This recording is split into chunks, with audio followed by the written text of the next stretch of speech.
It's just dawned on me that the majority of the life-changing moments that I've ever experienced have happened over coffee. I was sitting with my friend Joy, and we were talking about how Let My People Go could partner with her organization. And as we were discussing this in a public park, sitting at the world's most rickety table that I've ever seen, as we're sitting there across from each other talking, I hear this sound. It's click, click, click. And I look and I see a man who I believed was experiencing homelessness, and he had a cane, and he had walked up on us and said, excuse me, I don't want to bother you. I don't want to bother you at all, but do you have any money that you could give me? And I remember thinking, I had nothing to give in that moment. And I looked at him and I said, sorry, man, I've got nothing. I'm sorry. And he goes, no, I'm sorry for bothering you. And then he kind of walked away with his head down, and something hit me, something just caught me right here. And I looked at him and I said, excuse me, sir, what's your name? And I'll never forget, he's facing this way, and then he turns around immediately and he says, are you a Christian? And I'm like, yes, yeah, I'm a believer. And he goes, because only Christians ask me my name.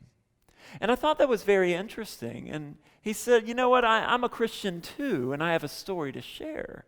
And so he sat down with us, and he shared how he had been addicted to drugs for years, and how he'd become a functional addict. And he went to work one day, and the next thing he knows, he had woken up in the emergency room. And this man, who we will call Jeff, had gotten high before work, and as he was using a nail gun, one had gone off and gone into his head. The emergency room physician looked at him and said, do you believe in God? And he said, no. He goes, well, you should, because you shouldn't be alive right now. Shortly after he was discharged, he found his way to a church, and he confessed Jesus Christ. He became a believer. He began to trust that Jesus loved him. And as he was telling me his story, he said, I don't have a lot, but what I do have is a story, and I want to share it with as many people as I can to help them along in their journey. You see, Jeff's story here is encouraging for all of us, because so many of our churches, we want to help, but we don't know how. And we're learning from this curriculum that our goal is to fight human trafficking by loving those most vulnerable. In other words, as you're caring for your most vulnerable neighbor, you're going to combat injustices like human trafficking. And so we want to do this in a way that is congregational, collaborative, and with the gospel as its motive. And so for us, we don't want people like Jeff to go through life in our community and not be noticed, to not be loved. How do we come alongside of them? How do we live life with them? How do we engage and encourage them?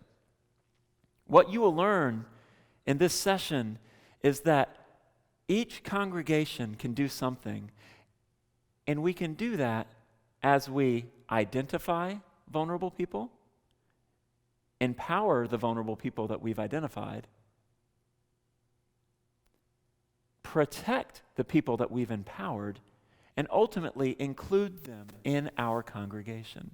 It's very easy to just set up a program at this point and say, okay, we're going to have a program where we can put people who are vulnerable so that they can get care.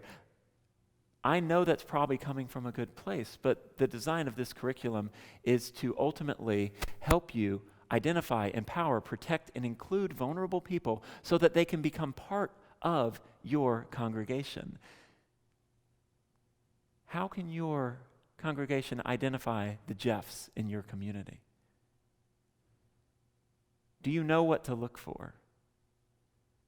How can you not just silo someone with needs in a program, but how can you ultimately say, what is it that you want?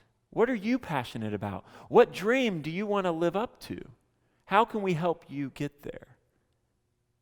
And that's empowerment. How is your church protecting vulnerable people? What are the policies that you've thought through?